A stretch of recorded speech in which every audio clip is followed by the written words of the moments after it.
बिस्मिल्लाहिर्रहमानिर्रहीम। अस्सलाम वालेकुम व्यूअर्स, वेलकम टू कुकिंग और सेहत। हमारी आज की वीडियो है गोश्त गलाने के घरेलू टोटकों के बारे में। आज की वीडियो हमारी बहुत अहम है क्योंकि बकरा ईद पास है, तो मैंने सोचा मैं आपको बताऊं कि किस तरह से घरेलू चीज़ों से आप गोश्त को गला सकते हैं, टेंडर कर सकते हैं और नरम बना सकते हैं। कुछ आम चीज़ें होती हैं जैसे कि आमचूर और कचरी पाउडर, ये तो बाज़ार में इजीली अवेलेबल हैं, लेकिन मैं आपको बताऊंगी कुछ घरेलू टोटके, जिसमें सबसे पहले जो चीज़ है जो मैं आपको बताने लगी हूँ वो है जी लेमन। अगर आप गोश्त लें, कुर्बानी का गोश्त क्योंकि ताकतवर जानवर का होता है, इसलिए उसको गलने में टाइम लगता है और उसकी स्मेल भी आसानी से नहीं जाती। अगर आप लेमन लें और जो भी आपने गोश्त लेना है, जितनी भी क्वांटिटी में आपने गोश्त लेना है उसके अकॉर्डिंग आप लेमन ऐड कर सकते हैं। आप गोश्त को धो लें अच्छे से। गोश्त को धोने के बाद आप लेमन लें,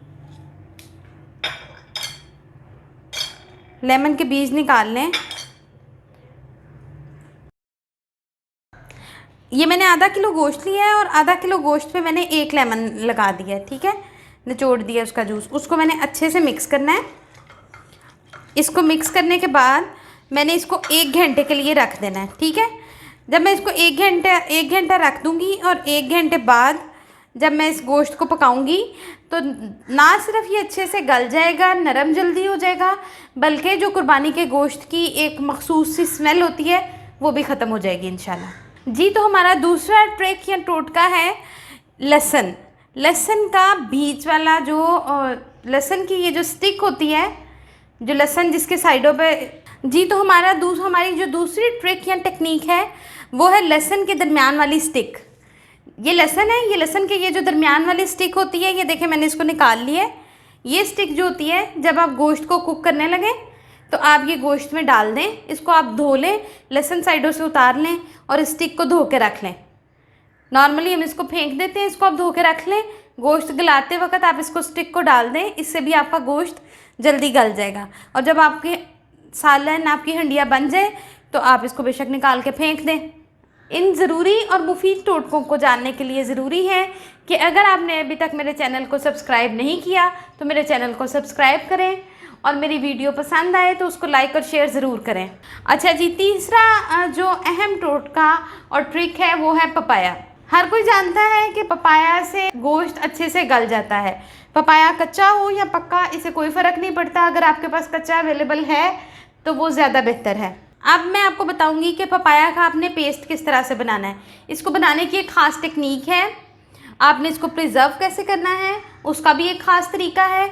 उसके लिए ज़रूरी है कि आप मेरी वीडियो को पूरा देखें और बीच में से स्किप ना करें। सबसे पहले जी हम पपाया को दरमियान में से काट लेंगे। ये देखें जी, जैसा कि मैंने आपको पहले बताया, अगर पपाया कच्चा हो तो वो ज़्यादा यूज़फुल होता है, ठीक है, गोश्त को गलाने के लिए। अब आपने पपाया का पेस्ट ऐसे बनाना है कि आपने इसको काट लिया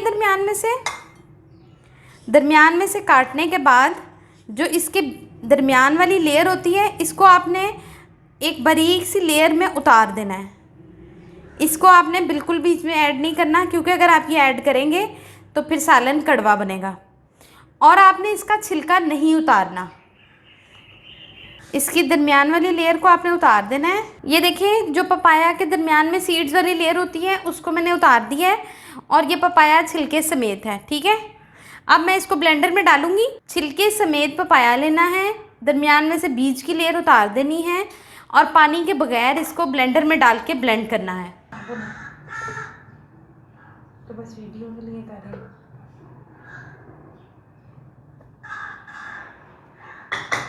अब मैं इसको, ये देखें जी, मैंने जो पपाया था उसको ब्लेंडर में डाल के ब्लेंड कर लिया है और ये पपाया का पेस्ट बन गया है, ठीक है। इसके अंदर आप अगर 1-2 ड्रॉप्स एप्पल साइडर विनीगर के डाल दें तो आपका पेस्ट ख़राब नहीं होगा। ये देखें, 1-2 ड्रॉप्स आपने इसमें एप्पल साइडर विनीगर के डालने हैं।